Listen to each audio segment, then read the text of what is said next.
Uganda, the Pearl of Africa.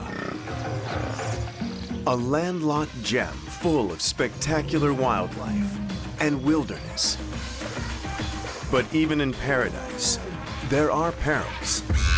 Among the chimpanzees, who will care for a little orphan? And can a lioness, wounded by a poacher's snare, survive to care for her cubs? Some animals here face challenges that require human help, like these rare giraffes who need a new home. We have 2 male giraffes and 4 females. Together, they're on the road to success in wild Uganda.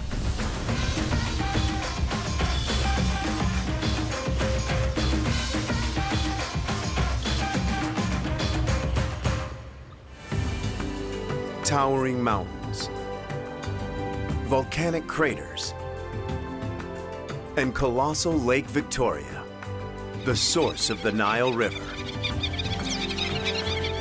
From space, it's easy to locate Uganda. In East Africa, it lies between Lake Victoria in the southeast and the mountains of the Rift Valley in the west. Uganda boasts a natural treasure trove of national parks. Its most famous is Bwindi Impenetrable Forest in the southwestern part of the country.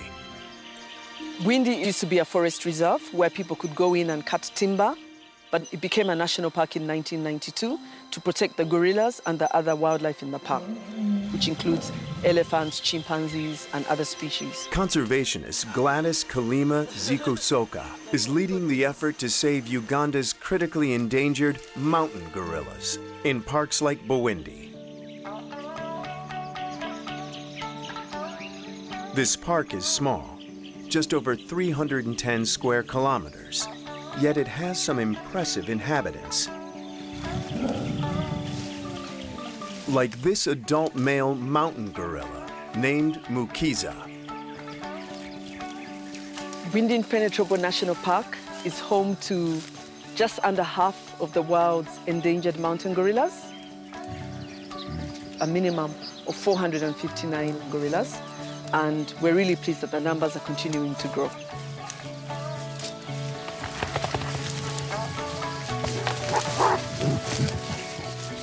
Mukiza is the head of a group of 10 gorillas, 6 adult females, 1 subadult male, 2 young females, and 2 babies.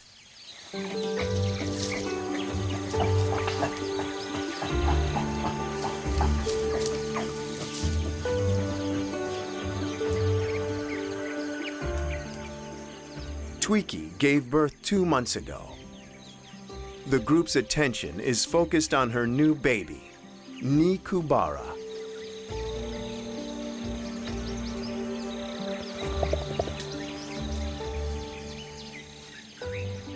Mountain gorillas are so similar to us.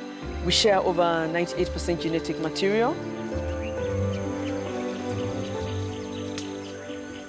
And clearly, a mother's love for her baby is part of our joint inheritance.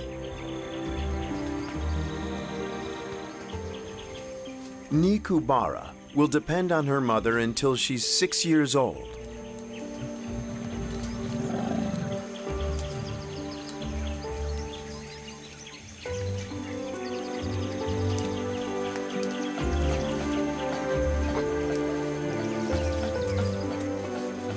Twiki and her baby are members of the Kia Gorillo group.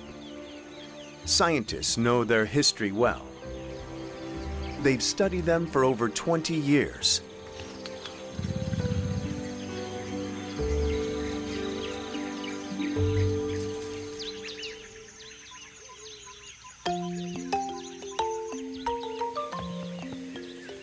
This fairy tale valley is such a popular gorilla eatery that it's attracted another group, the Bitakura.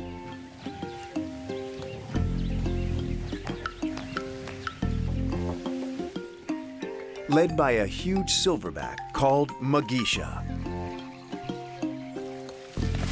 Silverbacks can eat more than 30 kilos of vegetation a day. Even the smaller females eat more than 18 kilos. The group spends up to 6 hours a day just chowing down.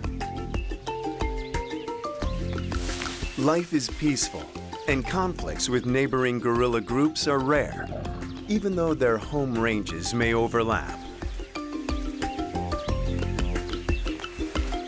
Mugisha is a gentle giant and often spends hours playing with the youngsters in his group. Researchers believe Mugisha is 18 years old, a mature adult. The baby gorillas are very curious, just like human babies. And when they are born in a group, they tend to be very close-knit. They tend to groom each other a lot. And the babies of the different females play together, and they learn a lot from each other.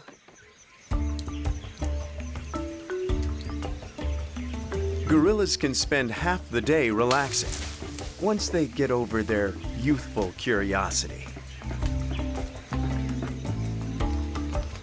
Gorillas are very sociable animals. They live in a harem with a father and many females and many babies. And the mothers are very good mothers. There are 13 gorillas in the Bidakuru group. This young male is known as Nguru. He's 2 years old.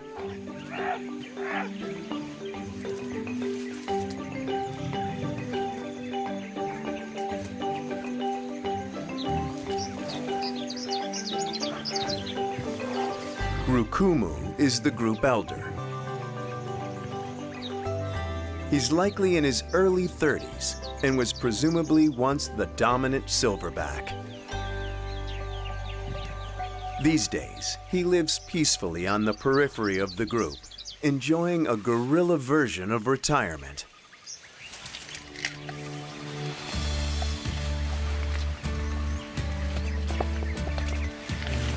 Like a tolerant grandpa, he lets a young female climb aboard and gives her a gentle lesson in chest beating.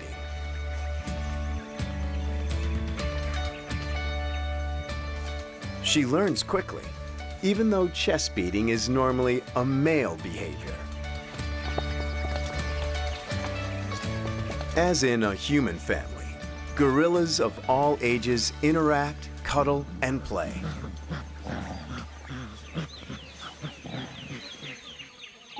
Mountain gorillas have an enviable lifestyle. Long naps, followed by big feasts, followed by long naps. It's pretty much what all gorillas do. But when it comes to food, gorilla groups have different styles.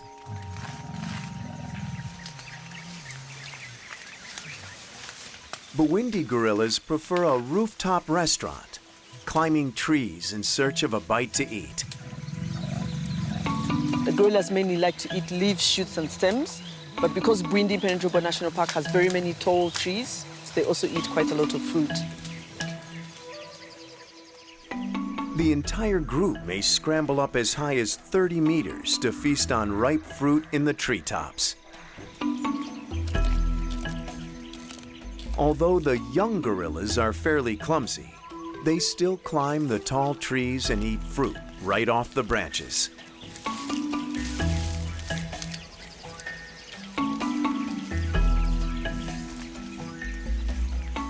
It's risky business for babies still honing their climbing skills,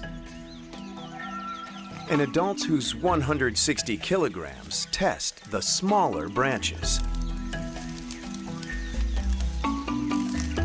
But the payoff is worth it.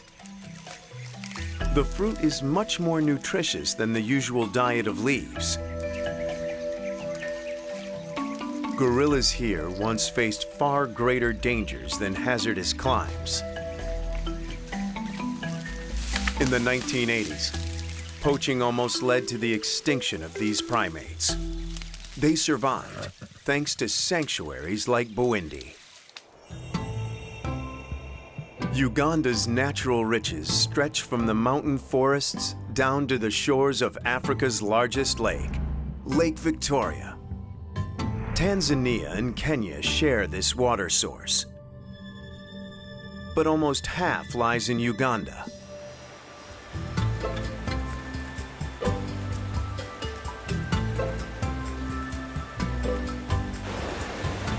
The White Nile springs to life from the northwest end of the lake as a wild, tumultuous stream. Despite the construction of power stations and dams, the river remains a true force of nature.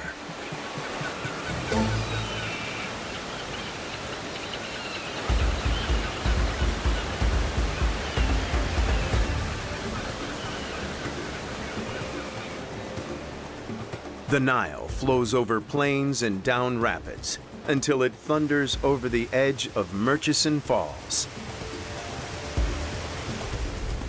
In fact, there are two waterfalls here, Uhuru and Murchison. Murchison Falls National Park is Uganda's largest conservation area. It's home to an endangered subspecies of giraffe called the Rothschild's giraffe. In Uganda, we have over 1,200 giraffes. And actually, the last stronghold of the Rothschild giraffe is Murchison Falls National Park, which is amazing. They can grow more than 5.5 meters in height, making them some of the world's tallest. Their coloring is unique too, with dark brown and orange patches on their bodies, while their lower legs have no markings at all. These gentle giants face threats from illegal hunting, human population growth, and oil and gas exploration. But conservationists have come up with a way to whisk them out of danger. Since the human activities are mainly on the north side of the Nile, Operation Twiga, Swahili for giraffe, has been translocating them to the safer south side. But that is no easy feat. Remove, remove, remove.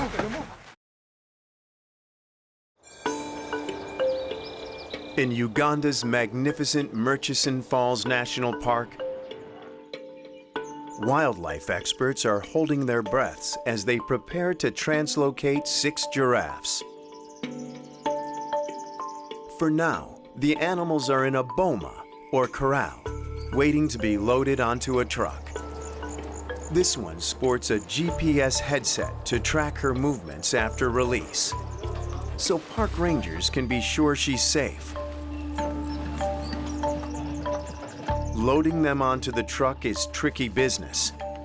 There's a little jockeying for position, but they gradually all settle in.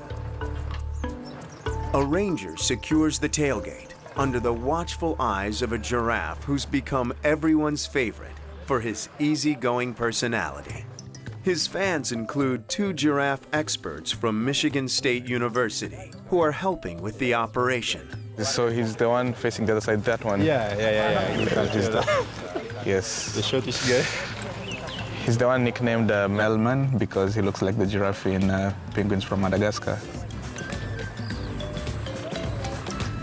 Melman, another male, and 4 females set out in a truck stocked with acacia branches for snacking on the go.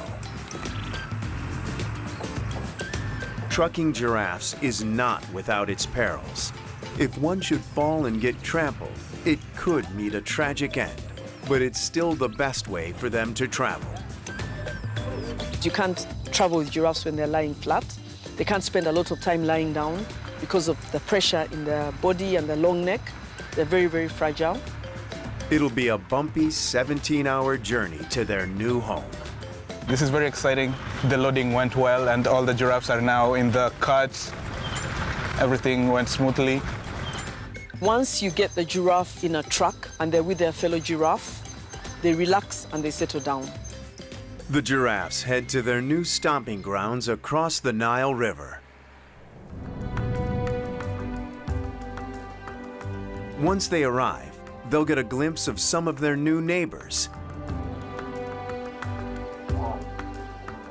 Several thousand hippos live in the park.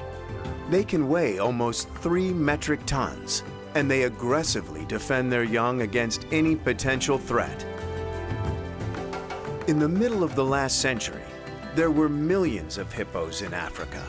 Now, under increasing threat, Murchison Falls National Park is a vitally important sanctuary. Here, hippo numbers are gradually increasing.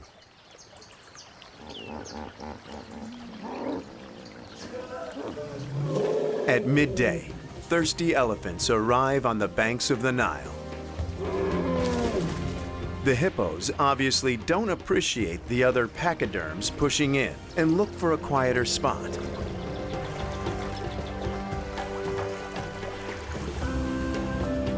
To the south, but also along Uganda's western border, is Queen Elizabeth National Park. It's one of Africa's oldest nature reserves and the most popular park in Uganda for both tourists and wildlife. It has the greatest diversity in any of Uganda's parks. This park features a rich mix of lakes, rivers, forests, and plains. The Ishasha River forms the border with the Democratic Republic of the Congo. So you could say these hippos are the border guards.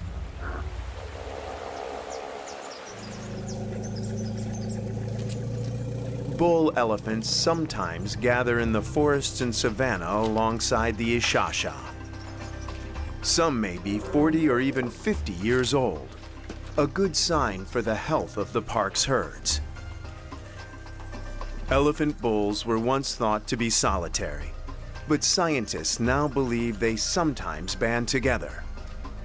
And in these bachelor herds, the old boys spend their time shooting the bull about the locals. The equator is just a few kilometers away, and frequent tropical rains keep the landscape a lush green, providing excellent grazing for thousands of animals.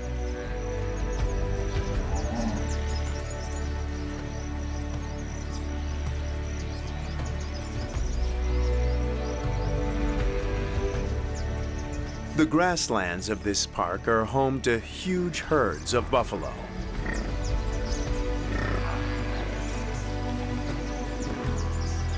The intense midday heat drives them to water holes.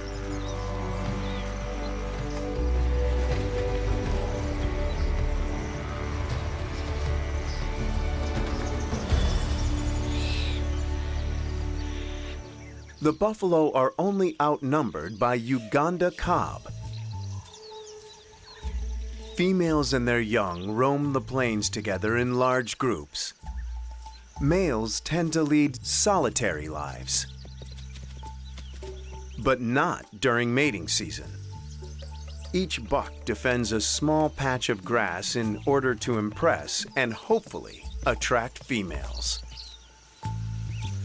They strut their stuff with fancy footwork. The occasional mock fight adds to the spectacle.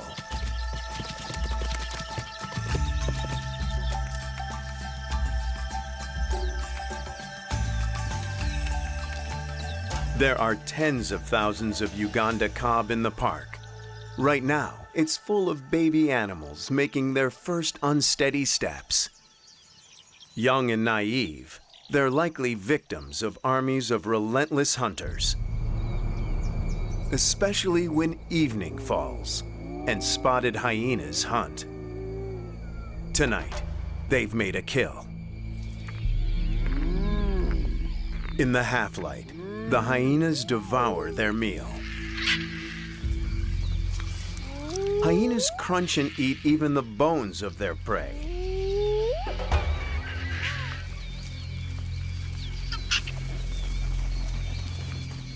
Antelope watch, but keep their distance from the hyenas.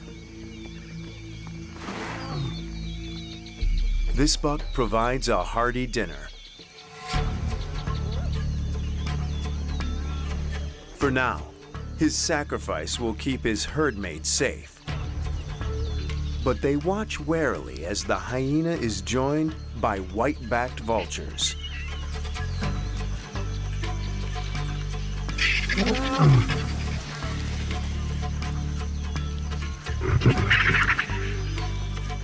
The vultures keep well away from the hyena's powerful jaws.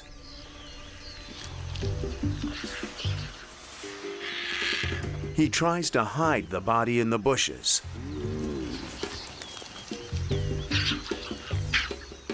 The vultures just wait. They know the hyena will eventually give up.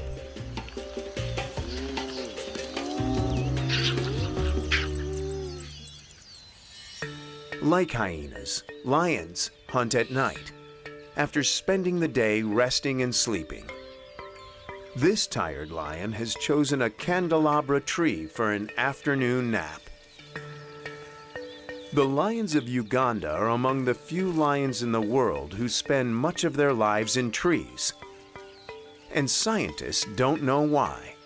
Is it simply a behavior that's been passed down for generations?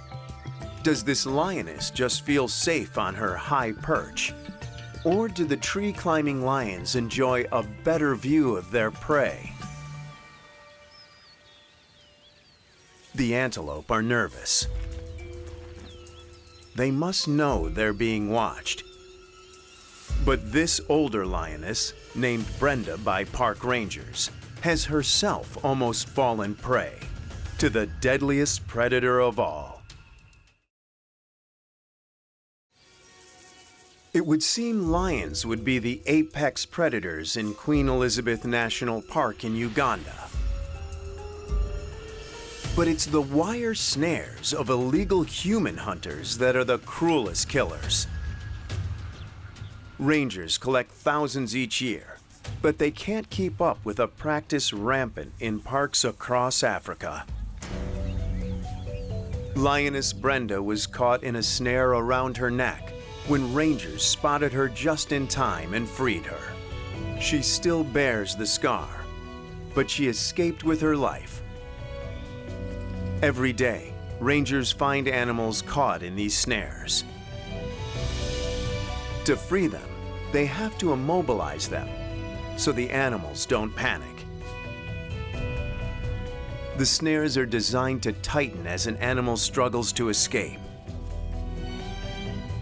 A very few get help in time, like this lucky young antelope. A win-win for her and the rangers.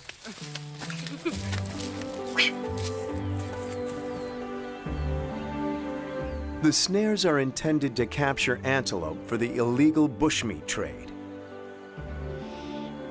But lions who follow the game trails are often accidental victims.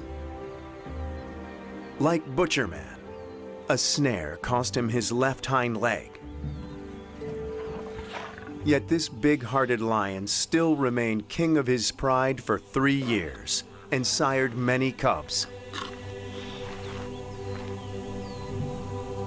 Because of poaching and habitat loss, there are now only half as many lions in Africa as there were 25 years ago, when The Lion King premiered in theaters.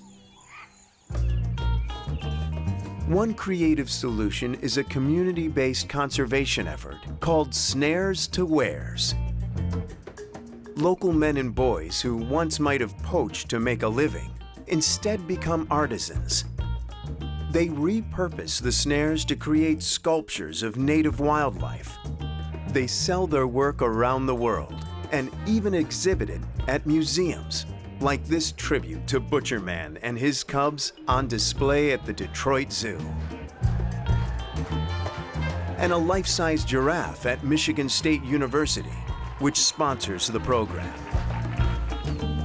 The exhibitions shed light on the snaring problem and celebrate the beauty of Uganda's wildlife. The 6 giraffes being translocated across the Nile River in Murchison Falls National Park are still on the road. Now we have about 23-24 kilometers to get to the ferry, and then you can cross over and release them. The giraffe's carrier is traveling at just 16 kilometers per hour to avoid upsetting them. The most dangerous part would, if the truck went too fast or if we came across a bad patch of the road, and that would be very bad because that's how you get giraffes falling, and we wouldn't want that happening. It makes for a long, careful journey across the savannah. We have people on the truck watching them in case of anything, so everything looks good, good progress. But Melman and his buddies still have miles to go before they reach their new home.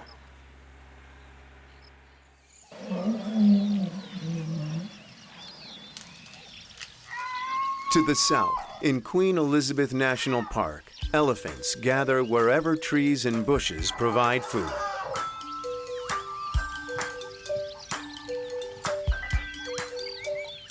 For decades, they suffered at the guns of poachers. But that's changing.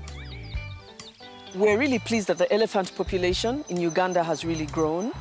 In the 1980s, it decimated almost to zero, and now the numbers have gone up to 5,000, about 600%. And this is due to more protection efforts, more law enforcement, and more community conservation efforts in the parks where the elephants are found.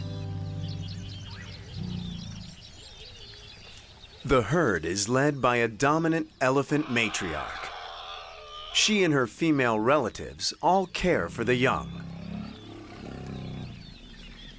The young bulls in the herd are not as nurturing, to say the least. Instead of helping, they prefer to mess around, and they start from a young age.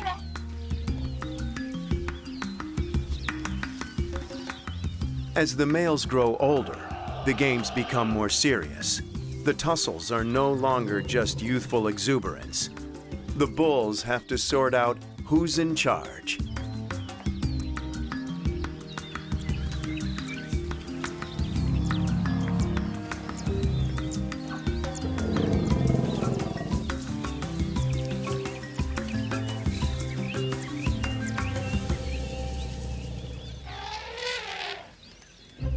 Other animals nearby are just as social, but they're much smaller, and they live in dens. They also have some very unlikely friends.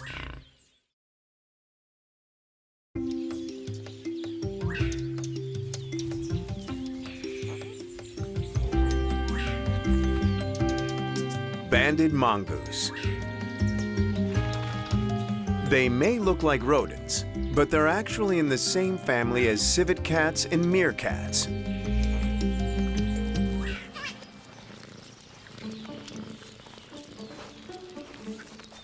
Their day begins with communal cleaning to maintain hygiene and strengthen the bonds between the animals. Scientists have spent 2 decades studying the social behavior of these banded mongooses. And they have a lot of quirks. For instance, mongooses living in the same group all give birth on the same day. This morning, once clean, the group of mongooses, which can be called a mob, pack, gang, or troop, heads out to find something to eat.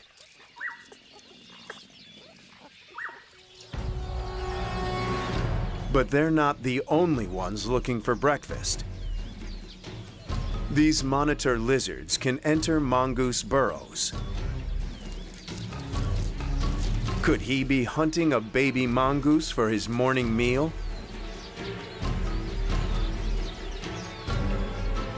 These fast, fierce reptiles are among the most intelligent of all lizards and can actually learn to count. This guy's counting on a baby mongoose for breakfast. But his chances of getting a meal on the go have gone from 1 to none. He loses his appetite when he sees all the protective adults. Some species of mongoose are bold enough to attack venomous snakes, like cobras. So this dude is no problem for them. Recently, scientists observed another unusual mongoose behavior.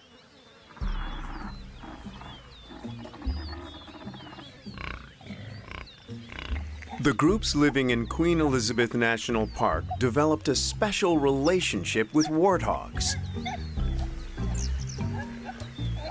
The warthogs keep still while the mongooses check their skin and hair for parasites to eat. So everybody's happy. This kind of grooming is fairly common in nature. But between two species of non-primate mammals, this is a first.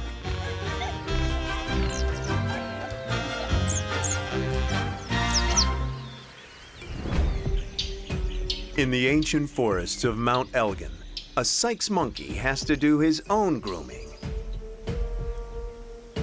Nearby, elephant tracks pockmark the slopes.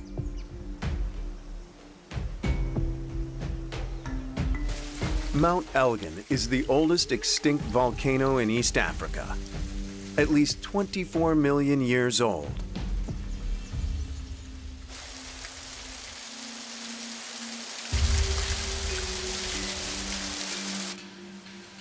The tracks lead to a cave entrance.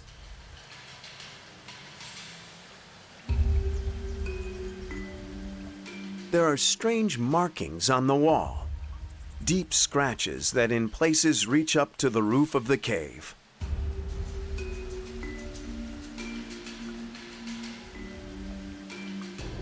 Even further inside the cave lies a disturbing sight. The skull of an elephant. How did the elephant end up here, and why?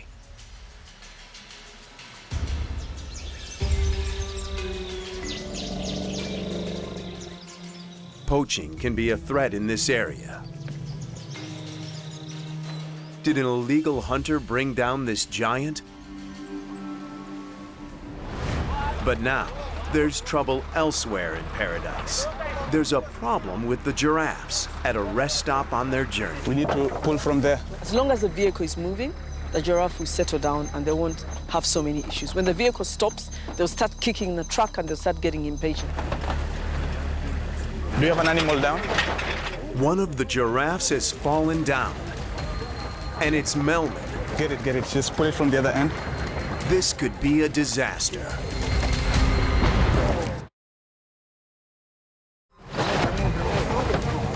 Melman the giraffe struggles to stand up. If the others panic and he gets caught in a tangle of legs, he could be trampled. Arthur helps with the rescue. Okay, that's good. It's not completely down.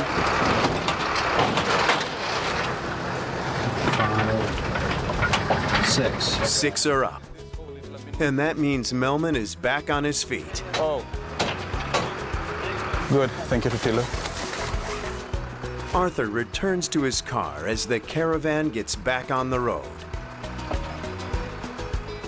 We're doing good. One giraffe fell down, but now it's back up. Standing up, nothing serious, it seems. Melman and his tower, the term for a group of giraffes, are safely on the road again. And their fan club grows as they pass some school children who've come out to watch the spectacle. It's a lesson in conservation in real time.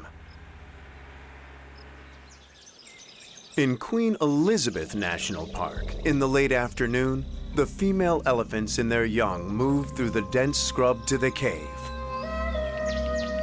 They're cautious, since they've had several run-ins with poachers.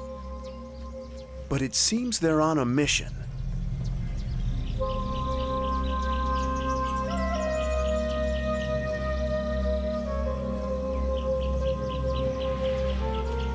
As twilight turns to night, it takes infrared cameras to see them in the dark. In the forest, close to the entrance of the cave, an elephant rumbles.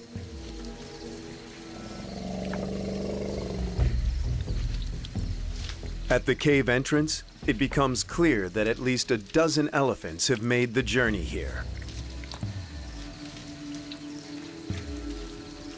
They enter the cave one after the other. Despite the skull, there's nothing to fear today.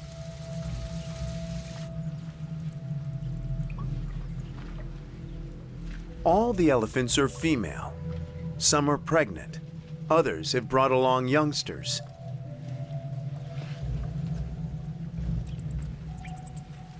They feel along the cave walls with their trunks, in total darkness. The elephant in the front begins scraping at the ceiling with her tusks, loosening the salt from the walls and collecting the mineral-rich deposits in her mouth.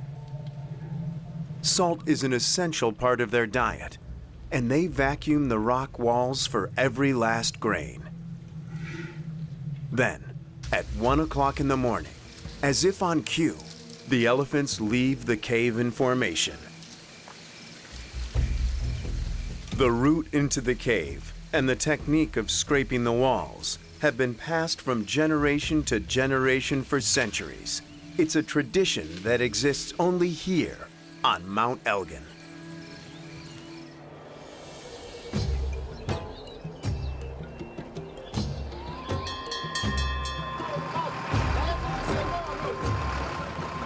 After almost 24 hours on the road, the caravan of giraffes has finally reached the shore of the Nile River in Uganda.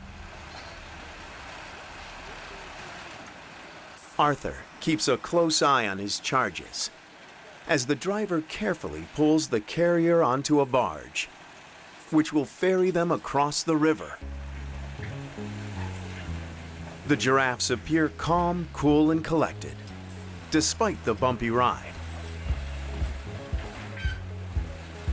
They're about to get a waterfront view unlike anything they've ever seen before. Safe on board the barge, the makeshift ark begins the crossing, far above the dangers in the river below. It'll take about an hour to reach the other shore, but it'll be well worth it. In their new home, the giraffes will be safe from man-made threats, and by mating with local animals, they'll increase the herd's genetic diversity and health. The southern side of Murchison is going to start having a giraffe population as other large mammals start to come back, like the elephants and other species. So we're really pleased about that. Almost 250 kilometers to the south, also near the Nile, in Kibale Forest National Park, a young animal is in danger. A tiny orphan chimpanzee awaits his fate.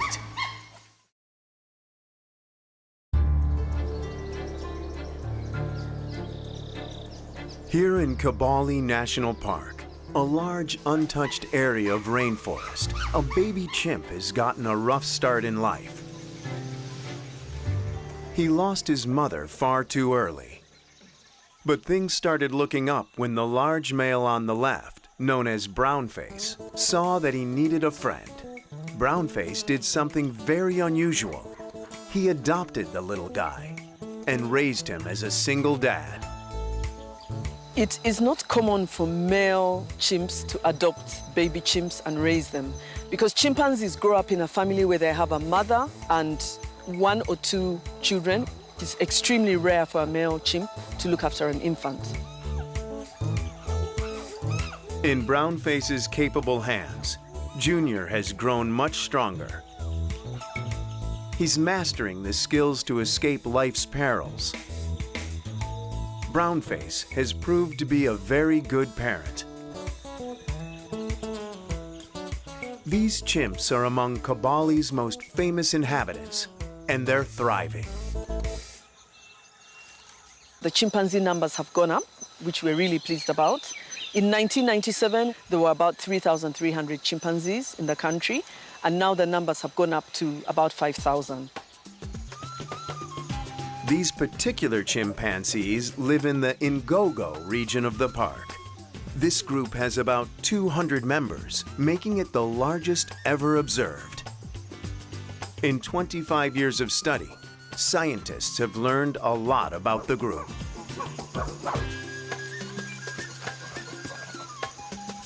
Mutual grooming improves social relations and tells the scientists which chimpanzees are buddies.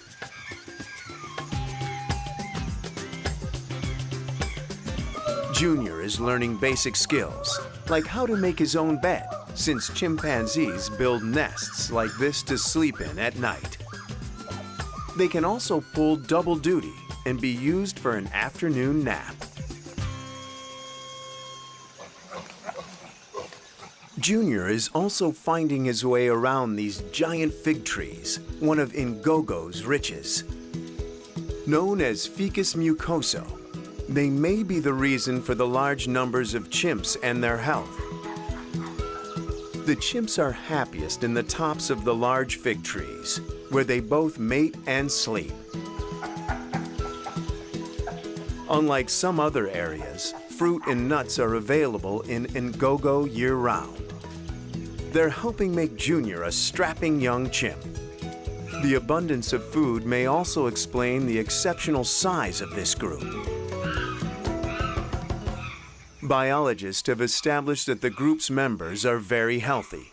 The average age of the animals is 33, while nearby groups have an average age of just 20. A group of males rests on the ground. Coalitions like this are often maintained over years, sometimes even over a lifetime. And in Ngogo, females establish similar alliances. Chimpanzees form these cliques to hunt and to help each other gain status. But all work together to aggressively expand the group's territory. They frequently drive neighbors from their fruit trees and out of the area.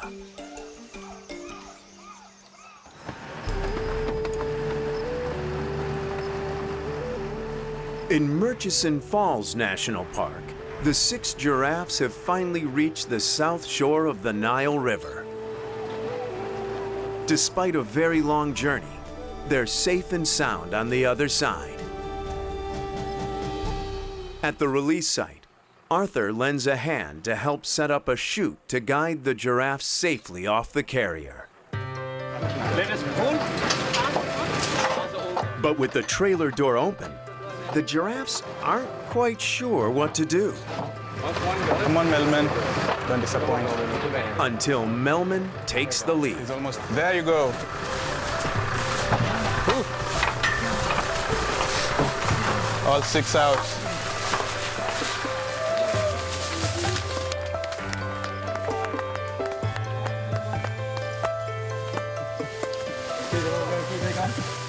It was good helping the giraffe find a new home.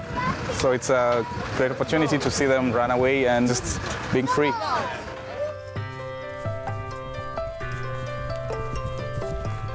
I have 6 giraffes up and running, up on the release. That was good. Everything went well. It's been an emotional day.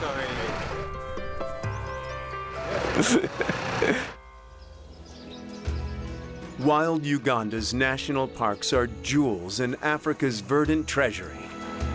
But they do hold perils for giraffes like Melman and his tower, lions like Brenda and Butcherman, and orphans like Junior. Only with a little help from their friends can it also be a paradise, a sanctuary of wild beauty they can safely call home.